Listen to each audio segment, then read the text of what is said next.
Vida Saúde. Oferecimento. Riso Clínicas Odontológicas. 3216-6681.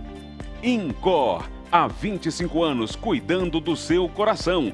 3222-9133.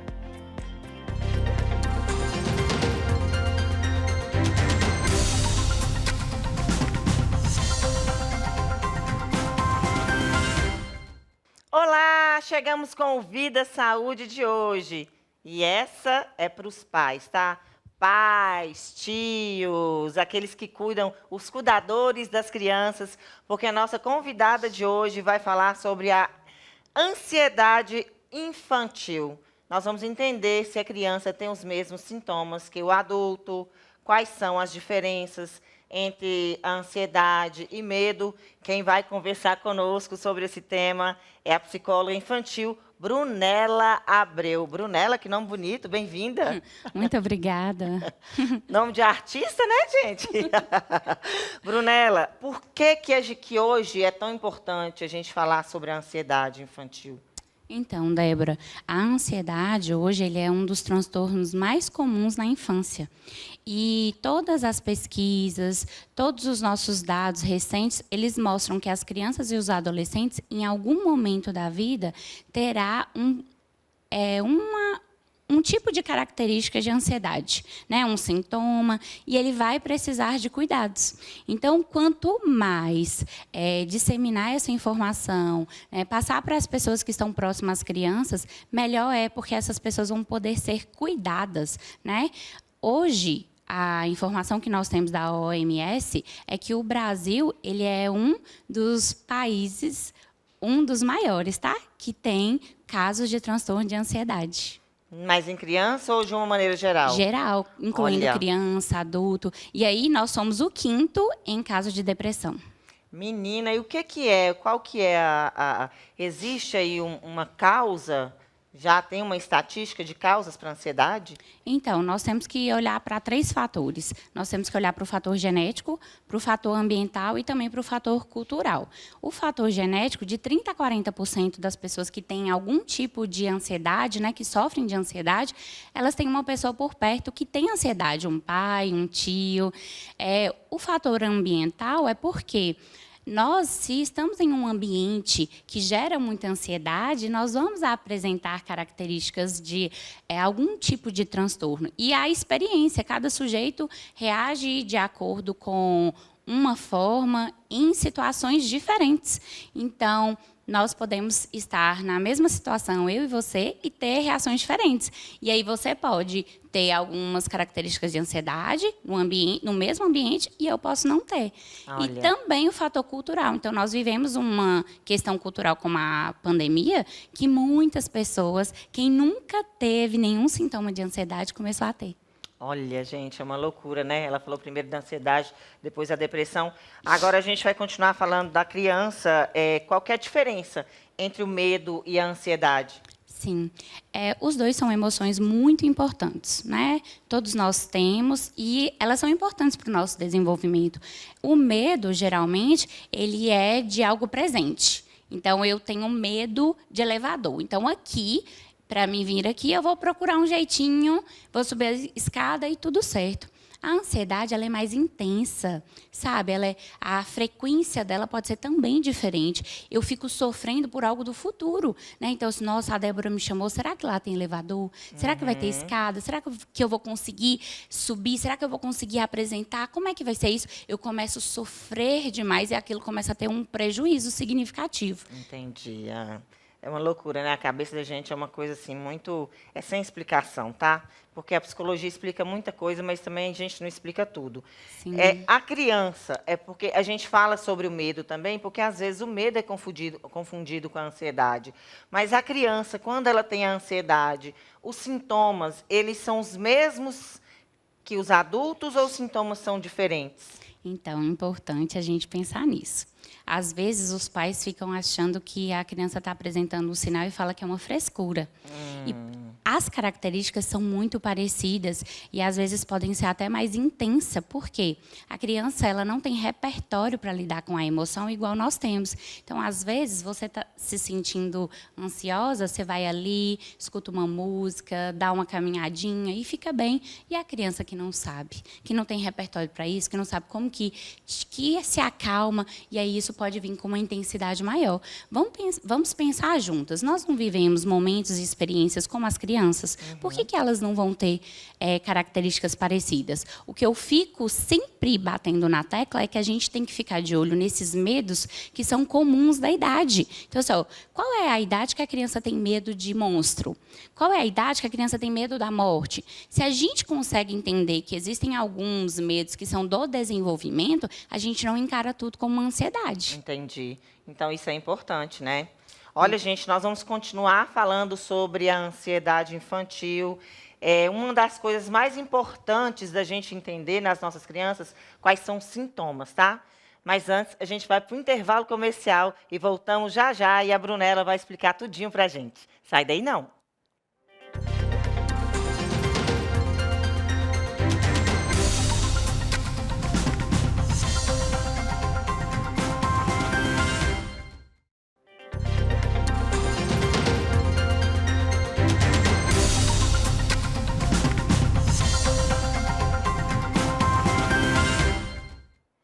Voltamos sempre aqui na telinha da Record TV, Rede Mais, e hoje falando sobre a ansiedade infantil. Quem está conversando conosco é a psicóloga Brunella. E aí a gente já vai entrar para os sintomas, né? Quais são os sintomas? Como que eu vou identificar na minha criança, ou no filho do meu vizinho, ou no meu sobrinho, de que aquela criança está desenvolvendo ali um quadro de ansiedade? Então, Débora, nós temos vários transtornos dentro da ansiedade. E aí, nós temos que ficar atento, porque qualquer sintoma, ele não quer dizer que é somente um transtorno de ansiedade. Ele pode ser ali uma fobia, ele pode ser ali um transtorno de separação, que está tudo dentro da ansiedade. Então, vamos pensar o que é mais comum, né?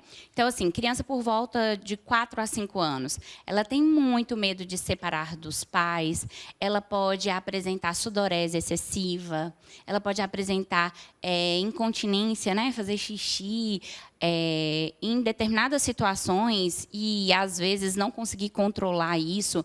Ela pode ter ataque cardíaco, pode perder o sono, perder a fome. Uma criança que está ali desenvolvendo uma fobia de um objeto ou de uma situação específica, ela pode ter também aversão, um pensamento muito catastrófico sobre algo que vai acontecer, também é uma característica, um sintoma. Então, assim, nós vamos sempre ficar olhando em cima do que a criança está apresentando, o que está trazendo um prejuízo na funcionalidade. Então, assim, é uma criança que não está brincando mais, por medo. É uma criança que não está se alimentando, ou não está dormindo direito, acordando várias vezes. Está sentindo muita dor de barriga, não quer ir para a escola. Porque ela também, diante de algumas situações, ela começa a ter aversividade. Então, se eu estou com ansiedade para apresentar trabalho, eu vou começar a sentir dor de barriga, eu vou roer a unha para tentar aliviar aquelas emoções que eu estou sentindo. E aí a gente tem que ficar assim, qual que é a situação específica? Entendi. E qual que é o prejuízo que ele está tendo. Então, nós temos que ficar de olho nas nossas crianças. A gente vai continuar, eu quero entender a questão das telinhas, como elas influenciam. Mas antes, eu tenho um recadinho para você. A Riso Clínicas Odontológicas conta com estrutura moderna, equipamentos de alta tecnologia e profissionais qualificados em todas as especialidades odontológicas: implantes, cirurgias, clareamento, prótese, canal, aparelhos fixos e removíveis.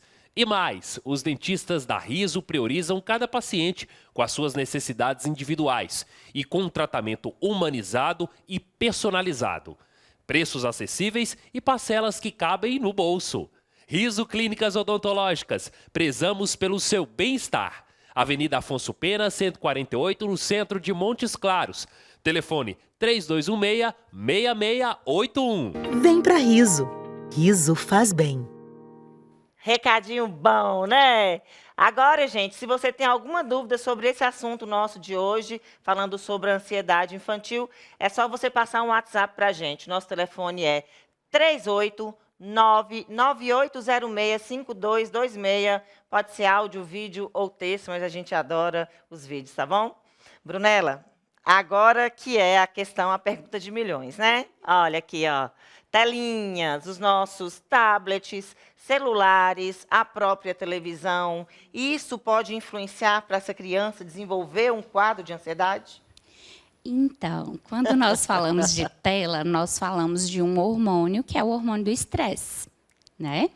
E aí a gente tem que estar de olho no tempo que essa criança está na tela. Se é uma criança que ela já tem predisposição para ter ansiedade, os pais são super ansiosos, ela está apresentando alguns sinais de ansiedade e ela fica ali exposta à TV e a celular por muito tempo, isso vai gerar um estresse muito alto, uma agitação, mais ansiedade ainda. Agora, a gente sabe que existe toda uma rotina das crianças, né? Como que a rotina pode ajudar a criança? O que a gente deve fazer, inserir nessas rotinas aí, para ajudar a criança a não desenvolver a ansiedade? Então, a criança ou adolescente que tem algum sintoma de ansiedade, ele às vezes fica muito ligado ao que vai acontecer no futuro.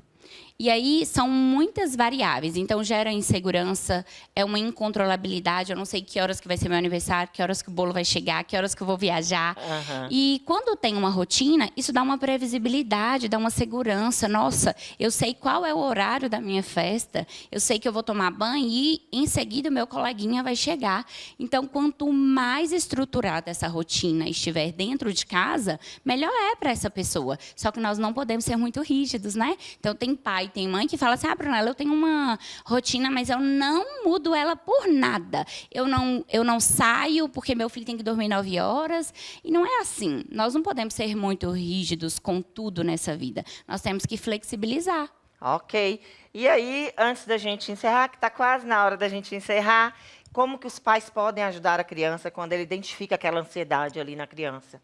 Então, acredito que o primeiro passo é acolher essa criança, é validar essa emoção, né? Falar, olha, filho, eu estou percebendo que você está assim, conversar um pouco, talvez até fazer algumas técnicas de respiração mesmo, para essa criança se acalmar, porque o rótulo, ele é muito importante aí. Se você fala que essa criança está com frescura, que não é nada, que é só um choro, essa criança ela começa a não se sentir à vontade de trazer o que ela está sentindo. Entendi. Então, esse pai ele precisa ficar atento, né, no que ela está sentindo e quando é que você pode entrar e acolher e entrar com uma intervenção mais efetiva no sentido de pedir ajuda profissional, porque às vezes os pais não sabem lidar. entendem muito e aí ficam ali ou às vezes procrastinam a ajuda do profissional ou vão logo em seguida, né, assim, a criança fez xixi na cama uma vez, já vai buscar ajuda e talvez está ali dentro do desenvolvimento. Então, a gente tem que sempre ter cautela, mas o primeiro passo é acolher e validar essas emoções, porque essa criança ela precisa estar segura. Okay. Ela precisa perceber que ela tem uma segurança ali que ela tem uma pais. rede de apoio. Tá certo. Muito obrigada pela sua presença. Foi ótimo, viu? Eu que agradeço, Débora. Muito obrigada. Vamos cuidar das nossas criancinhas, né, gente? Vamos validar aí as emoções delas e procurar um profissional quando você vê aí que você não dá conta, ó. Agradeço você muito pela sua audiência e até breve. A gente se vê sempre aqui.